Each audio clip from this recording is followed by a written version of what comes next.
Hello, everyone. We're back finally with another Beware the Batman discussions or conversations, whatever we decide to call this. It's been so long, I can't even remember.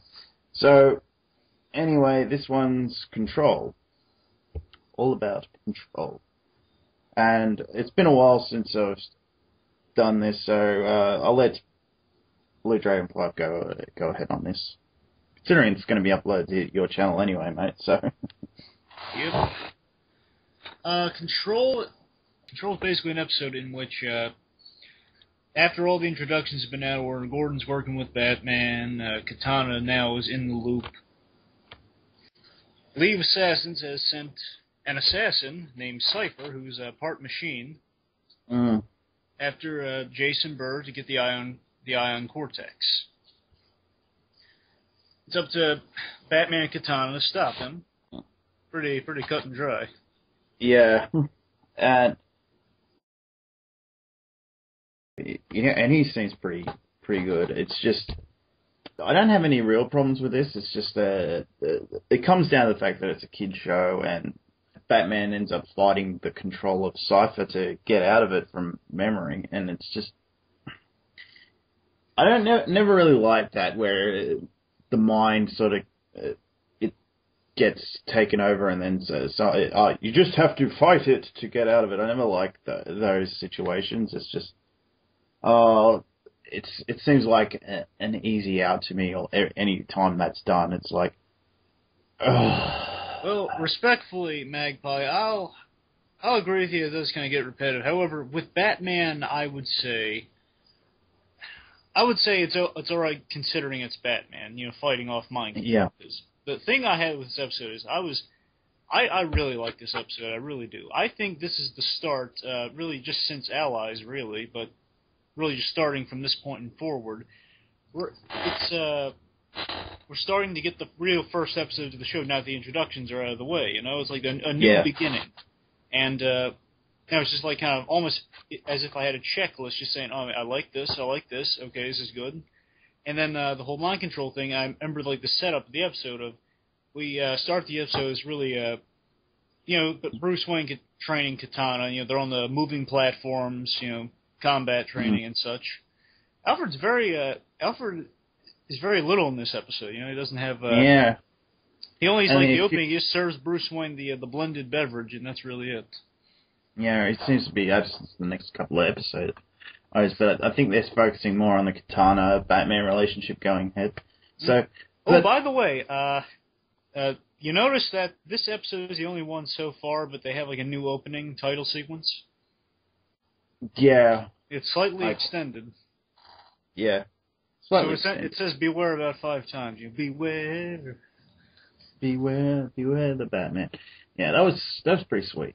The other thing I liked about I know what you liked about this episode. Yeah, we finally got the date, which I've been wanting to see for a while. I doubted it, but you were right, and I'm happy, man. It's a great idea.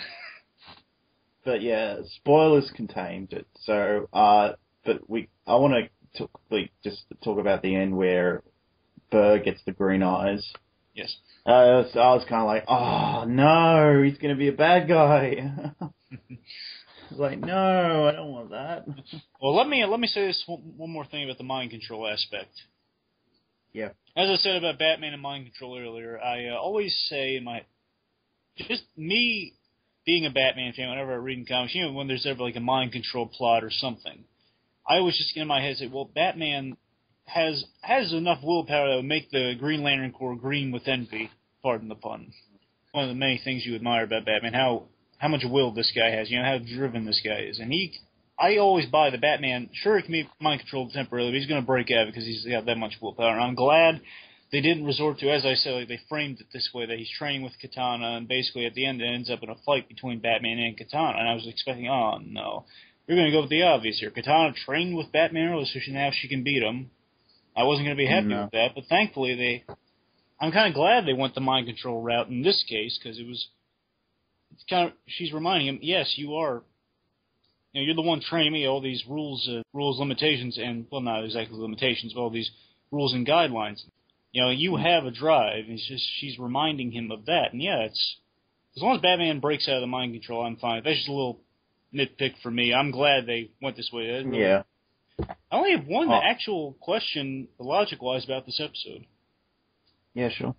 Katana has a line at the end when she basically they defeat Cypher.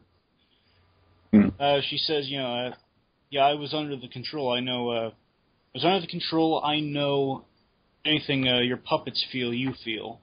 And now she kisses Jason Burr. How does kiss equal shock? Because it electrocutes him. So apparently that's science for you. Yeah, a bit kiss weird. Equals electrical shock, but okay. Yeah, bit weird. It's been a while since I watched this one because I watched this straight away, but yeah, it was just rewatching. I'm saying I just noticed that on the rewatch, but overall, I really like this. But also, just to highlight some things I really like, because I'm just surprised how much I really like this episode. Because this is this character Cypher. I've seen him in the promos, and I did not know what to make of this guy because he doesn't look like a Batman villain, really. I mean, he's a weird robot-looking guy. Yeah, and, go ahead. I like his look, though. I like his look. Yeah, it is. Don't get me wrong, it's a cool look. I'm just saying I was unfamiliar with this guy because they are using older and villains of less renown. They're giving them renown, which is really admirable quality, and they're doing it well. They haven't really faltered at any point during the series. It's always nice to see the older characters that you're kind of surprised by, like Eraser. Now he's in the show. I'm just saying, like Eraser or someone along those lines. Yeah. Like Jimmy the Jazz Man, stuff like that. Good. I really liked this episode. I haven't got too much to say about it. It's just that it was really good. It was action, quite a bit of action, quite a bit of suspense, and it doesn't move the entire story ahead too much. It's just like another plot to get that. It does move the story forward a little. Yeah, little, not a great deal. Well, with the ending. Yeah. And the fact that the League of Assassins is still trying to get the Ion Cortex, and, they send the guy to... Well, that's we don't know for sure if he was going to kill Burr, because he's just kidnapping Burr, really. The point is, Yeah. So they sent a hired, we'll assume assassin. They hired someone to get the kidnap Jason Burr to get the Ion Cortex. And they've kind of... looks like they're close to doing it. Yeah, but by the end. Yeah, but his powers are really cool, though. Like the way they look in the animation and such. He is like. I always love the textures of this show, and he had this really nice shiny metallic coating on him, plus the green glow of the energy in the tubes and stuff. Yeah. Oh, that was really. It felt a bit Borg-esque. This guy, like. And Batman with green eyes. Yeah. But, by the way, I did some research on Cypher, if you want to know his original comic roots a little. Yeah, sure. Well, why don't we make a habit of doing that anyway? Let's give that a section on this. Yeah. So, yeah, go ahead. Yeah, it was interesting when I did some research on this guy. He was in the comics. He was a hired killer. Again, point is, he's a hired agent in this episode, but, hired killer in the comics. And what he did was surprisingly similar to Shriek from Batman Beyond. In his debut episode, where he would use he used hypnosis in the comics, but for Shriek, Shriek would basically try to convince people via sound waves to commit suicide, as he tried on Bruce Wayne. But basically, that's what this guy did. Only he hypnotized him. And Cypher, he wasn't robotic in the comics. He was just like a hired guy. He killed members of Wayne Enterprises, and right before he killed Lucius Fox, Batman stopped him. Okay. Yeah, Cypher is interesting. So I was surprised by how similar he was to Shriek. It was basically convincing people to take their own lives under a post-hypnotic suggestion. I gotta watch more Batman Beyond. It's on my list of things to get. But an element I really liked in this episode, again, to me, this just had it's hitting all the right spots right here, this episode, because now after the introduction, it's like Superman 2, you know? Now you know who everyone is. Now you can actually get into a big adventure story.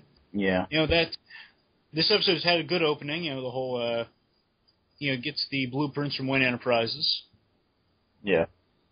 But I really liked, we had Batman doing detective work, and we got a thing that always makes me happy, a Batman-Gordon meeting scene. Yes. I love those, and we finally have those regularly. Yeah.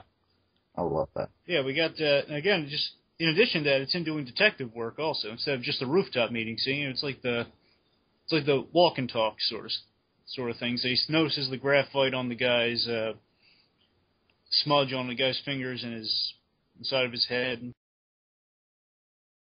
working on blueprints. And so it's really good stuff, I thought. And again, the date thing was great. Surprised how much I've liked Katana watching this series. Yeah. This episode really helped, because I love giving those characters who, you know, instead of just making completely hard-nosed female characters, giving them, you know, they can be hard-nosed, but also they can have a personal life, you know? I always like those elements. I haven't got much else to say, to be honest. I think I have like I have like 2 things left, and we can probably... Okay, go ahead, mate. Well, we got more computer banter, which is good. You know, the whole, you have 8% chance of success in executing this maneuver of jumping on the train. I don't know if it's the whole plan when he said execute this maneuver, if he meant just jumping on the train, or did he mean jumping on the train then wrecking the last part. Yeah. By the way, that was a great... Batman is the king of bluffs. By the way, because that ending, that was great. It was such a Batman moment. Again, this episode was chock full of Batman moments, and I really liked that. And just that ending where, you know, he basically has line, you know, how does it feel to have someone else in control? And we thought it was over then. You know, Cypher surprises us with mind control, being Batman, mind controlling Batman. Yeah. Just, I think we should just cover the theme of control, and I think we got it. Yeah. Go ahead. Sorry. Yeah, it's just in relation to control and that lesson Batman's imparting on him. It's really, it's kind of like in Death of the Family, Scott Snyder's Death of the Family. You know, Batman's big thing in that story is, you know, controlling your emotions so you don't get in the way while you're in the field. And I like how he's imparting that lesson on Katana, because here we get a Batman that's much like the comics Batman, and even modern day, even though the timeline on this thing I think might have been screwed up. I don't know. I'm thinking. I've been watching watching Beware the Batman. I heard this whole timeline thing. Like some people, first it was 6 years on the job, then feels like 3 at first. Now it just feels like regular Batman. Just with that Robin, even though we still have a young Barbara Gordon and such. Yeah. But I'm not going to dwell on that. We'll see where that goes in the future. Like, the end of the season, we'll probably just say how it matches up at the end. But yeah. You know, point is, we get the calm, cool, collected Batman most of the time, like under the Red Hood, you know, that really calm Batman's in control of the situation, which is what you would want from Batman. We get that in this episode, and I really like it. The one is telling other people, you know, your emotions get in the way. A good lesson. And, you know, we see him in control of the situation, where we get great Batman moments, like again,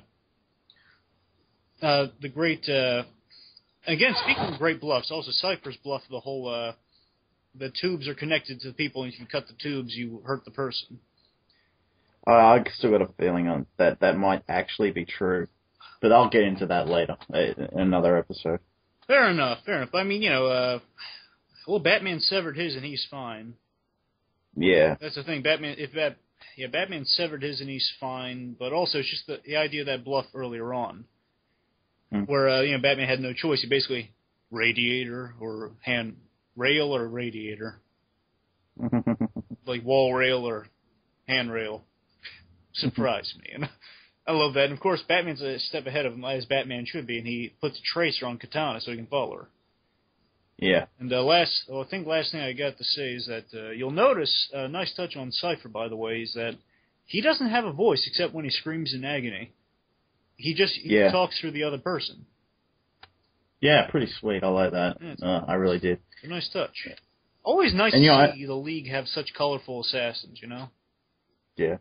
I liked I liked the theme of Controller. I liked that bit at the beginning where he frustrates her and that's where she loses control, but it's actually kind of funny that she loses control and kisses Burr at the end. That's kind of sweet. And I liked that, but It's nice how she drew attention to it too, saying, that was a part of my plan, but that was me in control until I kissed Burr.